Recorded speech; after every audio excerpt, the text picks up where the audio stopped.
అంతే కొన్ని అద్భుతాలు అలా క్రియేట్ అవుతాయి. దిల్ రాజు గొప్పతనం వెనక మెగాస్టార్ ఠాగూర్ ఉంది అని తెలిసి ఆశ్చర్యం వేసింది. వివరాల్లోకి వెళ్దాం. నేను మిస్టర్ బి నా comment. Dil Raju cinema knowledge, audience pulse ని అంచనా వేసే విధానం ఇండస్ట్రీ పీపుల్ నే కాదు ట్రేడ్ ని కూడా ఎప్పుడు సర్ప్రైజ్ చేస్తూనే ఉంటది. ఎలా ఈ మనిషి అంత పక్కాగా అంచనా వేయగలుగుతాడు ఓ సినిమాని అన్నది ఎప్పుడు కూడా ఆసక్తి కలిగించే అంశమే. ప్రత్యేకంగా ఒక్క అంశం కారణంగానే అతనికి ఆ టాలెంట్ అలవడింది అని చెప్పుకోవడానికి లేదు. చాలా రీజన్స్ ఉన్నాయి. అవకాశాన్ని బట్టి ఒక్కో కారణం తెలుస్తుంది. దిల్ రాజుకు మంచి కథల్ని ఎంచుకోవటం, టెక్నీషియన్స్ తో చక్కగా పని చేపించుకోవటం అలవటానికి కారణాన్ని శతమానం భవతి సక్సెస్ మీట్ లో రివీల్ చేశారు. దిల్ రాజే స్వయంగా చెప్పుకొచ్చారు. Dil Raju first cinema Dil Vinayak direction. అప్పటి వరకు రాజు గారు డిస్ట్రిబ్యూటర్ మాత్రమే. సినిమా ఎలా తీస్తారో అనే దాని మీద నాలెడ్జ్ లేదు. దిల్ చేస్తున్న టైంలోనే మెగాస్టార్ ఠాగూర్ కి కమిట్ అయ్యాడంట వినాయక్. సో రెండు సినిమాలకి ప్యారలల్ గా పనిచేయాల్సి వచ్చింది. ఆ సమయంలో తనకు కుదరనప్పుడు దిల్ రాజుని ప్రత్యేకంగా మ్యూజిక్ సిట్టింగ్స్ లో కూర్చోమని, మంచి పాటలు తెచ్చుకోమని, ఎలా మంచి పాటలను సెలెక్ట్ చేసుకోవాలని చెప్పడం, ఫారెన్ లో షూటింగ్ ఉంటే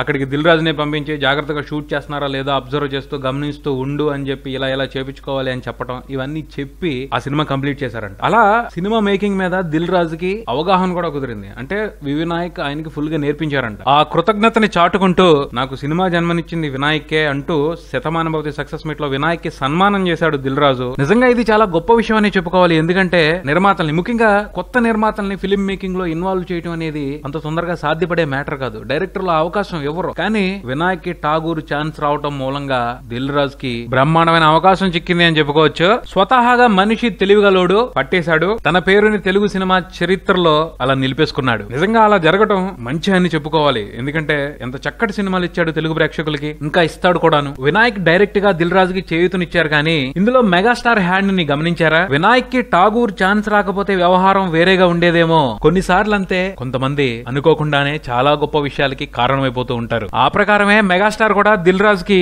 ఇండైరెక్ట్ గా బ్రహ్మాండమైన బ్రేక్ ఇచ్చారన్నది ఒప్పుకోవాల్సిన నిజమే అవుతుంది మరి.